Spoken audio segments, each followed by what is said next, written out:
What is going on, ladies and gentlemen? Welcome back to another episode of the Too Savage for Democrats show. And in today's show, since it is the weekend show, I want to do something a little different. I'm going to start doing this on the weekends where I just take a single topic and kind of break it down and talk about my opinions on it and stuff like that, something I find interesting.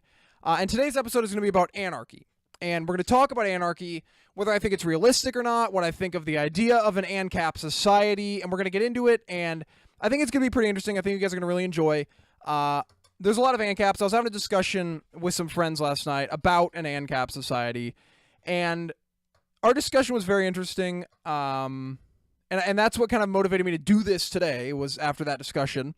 So we're going to do that in today's episode, and I think you guys are going to really enjoy this. And just, again, leave a like if you enjoy this kind of thing, and I'll continue to do this on the weekends. And leave a comment down below. Give me your thoughts. Do you agree with what I'm saying? Do you disagree? Let me know. And yeah, so let's get right into it. So I want to start this off with a quote by Thomas Paine, because I feel like it's really relevant, and I feel like we can look at this quote and kind of decipher what he means by this, and kind of get into it from there, and just kind of platform the rest of the show off this quote. So starting off, Thomas Paine, quote, "Society in every state is a blessing, but government, even in its best state, is but a necessary evil. In its worst state, an intolerable one, for when we suffer or we are exposed to the same miseries by a government which we might expect in a country without government, our calamity is heightened by reflecting that we furnish the means by which we suffer." Now, I'm going to be coming back into that quote later, but I want to take the first part of that quote because I think that's what's really relevant to what we're talking about. The beginning of that quote is, "Society in every state is a blessing, but government, even in its best state, is but a necessary evil." Now, let's look at that, okay? Thomas Paine said there that government basically was evil, right? That's what he was saying, but he's also saying that it's a necessary evil. And that's the argument that you hear a lot of people make when it comes to an Ancap society. They say, oh, well, an Ancap society's fine, or it will never work because government is a necessary evil. I don't necessarily like taxes, but at the same time, I realized that without a government, we wouldn't be able to get things done. A lot of people like to use the roads argument, who would do the roads, police force, fire department, stuff like that. What's to stop? Basically they assume that without government, everything would fall to pieces.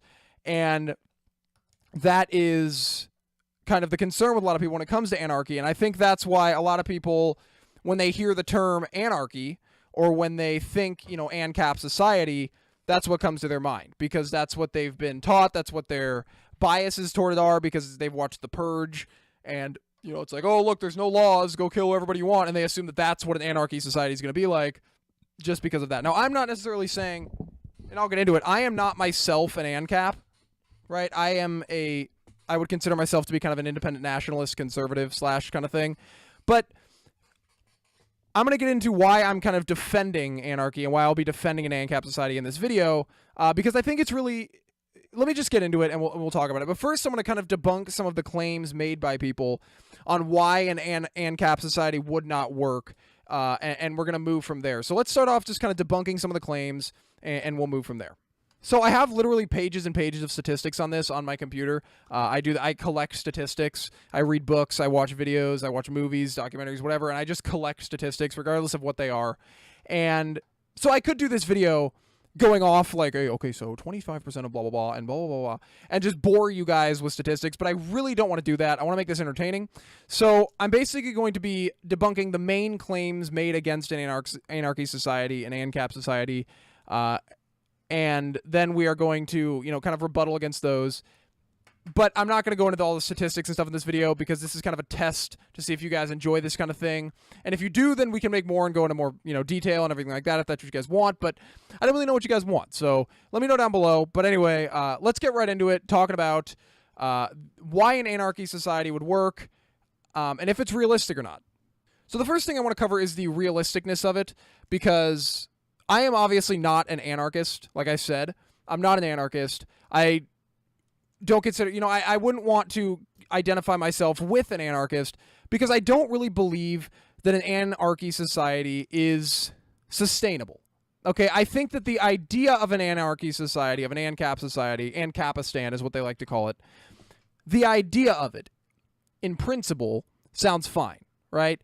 If you want to have an Ancapistan where everybody agrees on a certain set of values and morals, and you know, they all abide by the Ancap society, then it would work, and I absolutely think it would work. But the problem is that a lot of people see government, like that Thomas Paine quote, as a necessary evil, right? They see it as a necessary evil. And you may say, well, Dylan, that's just a matter of convincing them that we don't need it. And that's fine. You know, that's the great thing about this country is you have the freedom to convince people to vote a certain way. But getting to an ANCAP society is a difficult thing. But we're going to get into more of that. First of all, I just want to make the point that I don't think it's realistic, and I don't want to say that and have people get upset with me. Doing your against an ANCAP society, you idiot. You're going to work on blah, blah, blah. I'm not saying that, right? I'm just saying I don't think the idea of it is realistic. I don't think that there can be a self-sustaining anarchy or ANCAP society for an extended amount of time, right? I just don't think it's going to happen. I can maybe see governments being overthrown and having anarchy for a short amount of time, but I always think that there will be a government put into place at some point, because that's just what we do, right? Humans enjoy being there are humans that seek power, and there are humans that, want to be led. And that's just with every species. You see that a lot. And I think that's natural with humans, where we want kind of that sort of control. We seek control and stability. And a government, in a way, shapes that stability. It creates that stability there that humans want, right? It creates that security, it creates that stability, it creates that control of the society, and it makes us feel more secure or stable, like I was saying. And I think that's where an anarchy society or an ANCAP society, I don't know why I keep saying anarchy society, where an ANCAP society would crumble. But let's talk about the society in general. So I think most of my listeners would agree that the free market, and this is my argument for an ANCAP society, by the way. That was my little stance on if I think it's possible or not. I do think it's possible. I just don't think it'll happen. Now, let's argue why I think it's good. The free market, I think most of my listeners would agree that the free market is the most effective way to get things done, right? When the government tries to take over a project, they totally mess it up. They just fumble the whole thing. It's horrible. They spend way too much money on something. They don't need to spend that much money. And it's because the government kind of has an unlimited amount of resources. If we want to get something done, all they really have to do is just tax more, so they can just be like, hey, I'm going to take more of your tax dollars, and we're going to get this done, blah, blah, blah, blah, blah. And they don't really care about how much money they're spending. Whereas in the free market, it's typically private companies that are doing things like this, and they have to worry about how much money they're spending because they don't have an unlimited amount of resources. And so they're more careful with their money. They get more done with less, whereas the government gets less done with more. And I think that's a great way to explain it. But if we're talking about an anarchy society, it would be basically all free market. And the biggest arguments against an ANCAP society are, number one, it's not realistic, which I just conceded, right? I don't think it's that realistic of an ideology, but I do think it's a good one, if implemented and if done perfectly. So the free market handles everything, like I said, the best. Another argument people make against it, and this is what I've heard, is that, without an anarchy, without government, who's going to, and this is going to seem bland, but this is actually an argument, who's going to do the roads? Who's going to have the police force? Who's going to have the fire department? Now, my response to that is I always tell people to look at themselves, right? Look at their family, look at their household, and imagine that their house is a country, all right? And as, you live in your house, and we make decisions every day about what we need and what we don't need. You obviously need food, right? You need water. Okay, so you're going to make sure that you have food and have water in the house. You want access to clean water. You want access to food, because that's what we need as humans to survive. Most people have beds because they want to sleep. Most people have toothpaste. There's necessities that you need to run your country, which would be your house, that you would always have in the house because you need them. But then there's other things that you don't really need, right? You don't need Gatorade. Okay, because Gatorade is just a form of beverage that you don't really need to have. It doesn't really do anything to ensure your survival. You're not going to die if you don't drink Gatorade. You don't need soda. You don't need any of these other things. And so you make a decision when you're at the grocery store, and people do it all the time. They look at their cart and they say, what do I need and what do I not need? Do I need this? I want to save money, so I'm just going to go ahead and put this item back. And they make that executive decision. And the free market runs very similar to that. You look at the items you have that you need, and if it is needed, somebody will fund it, right? So roads, let's start off with roads. So let's say I own Dylan's Sports Store, okay? And it's kind of like a Dick's Sporting Goods. You come in, there's all sort of sports equipment in there, everything you need for sports, etc. So I own this in this Ancap Society. I own my sports store. I want business, obviously, to come to my store, and I want my store to be better than John's sports store, because John also has a sports store, and he sells sports equipment, and I don't want him to take all my business. I want to get the business. So there's obviously incentive for a road, right? There's obviously incentive for a private company to create a road because they want people to be able to access their store easily. They want people to be able to come to their store, see it, get right up to it, park. They don't want to have them park far away and then have to walk all the way to it. So there's incentive for a road, right? There's incentive to have a road. Now, a lot of people would argue and say, well, Dylan, obviously, what if these small businesses can't afford a road to put outside their building? Arguably, the reason that some of these small businesses have so much trouble growing is because of the size of government and all of the payments that they have to pay to the government in taxes and et cetera that hold them down, right? All the things they have to do that the big government causes that hold them down. Without a government there, they wouldn't really have to worry about taxes. They wouldn't have to worry about anything like that. And they might have some extra money to build a road or to have a road out there, which I think would be good. Now, and there's also charity, which is good as well. If I want to start a crowdfunding site and say, hey, donate money so I can fund a road, I could totally do that. That's something that's possible as well. But I think you're not going to have a problem with roads because roads are going to be funded by individual businesses because there's incentive for a road. Right? Now, I'm not saying a road is absolutely necessary. You might see some businesses and some areas that don't have roads if they're not necessary in that area, which is fine. Like, look at the Amish. They don't need roads, right? They can just throw some rocks down and have the horses walk up and down on that. They don't need roads. So, obviously, the Amish communities aren't going to have roads. There's no incentive there. So, if you see what I'm saying, I use that example. If there's an incentive for a road in a certain area, for a certain business or something like that, there will be a road. You don't have to worry about that.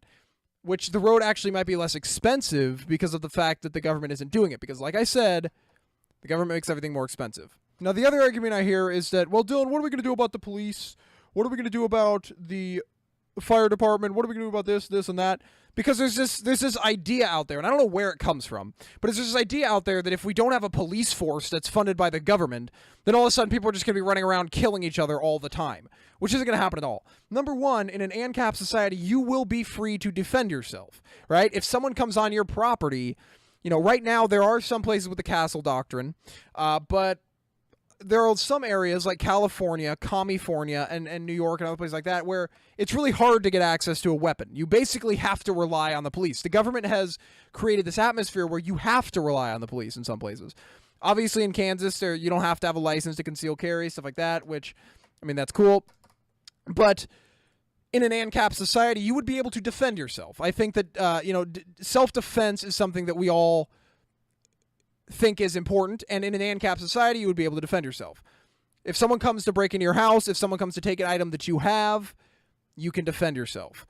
And that's obviously a thing. Now, let's talk about police, okay? First of all, if everyone's defending themselves, there won't be as large of a need for police as there was before. But let's just hypothetically say that there is a large need for police. There are going to be private police. You see it all the time. Private security organizations get together all the time already, and they protect people and stuff like that. It already happens, right? It would just be more large scale. You'd get rid of the police, and you'd have private security organizations that would take care of what the police do instead. Now, remember, the police have no obligation. The police are not legally required to help you. That's in the law. They are not legally required to help you. So they already don't have to help you. Now, they typically do, but they don't have to. And so switching to a private police force won't be that much different. They still don't have to help you, but there's incentive there, right? And as said private police force does more to help people, more people join, etc., and, you can donate to the cause because let's say I don't feel comfortable defending myself, but I like, Ben's private security force. I think that Ben's private security force, I trust them to protect me. So maybe I'll donate some money to Ben's security force so that he can buy more equipment, hire more people, etc. It's all very simple. It's so straightforward in an Ancap society. If there's a need for something, it's done through the free market rather than through the government. So yes, a private police force is still possible. Yes, you will be protected from things because it's dumb to say that, but it's dumb to say that, I should probably finish my thought, that you won't be able to defend yourself or there will be no safety, because there will be. Because in an ANCAP society, you can still defend yourself against people. It's possible, right? Like I just said. So that's another argument I hear all the time is about police. Like, fire department, same kind of thing.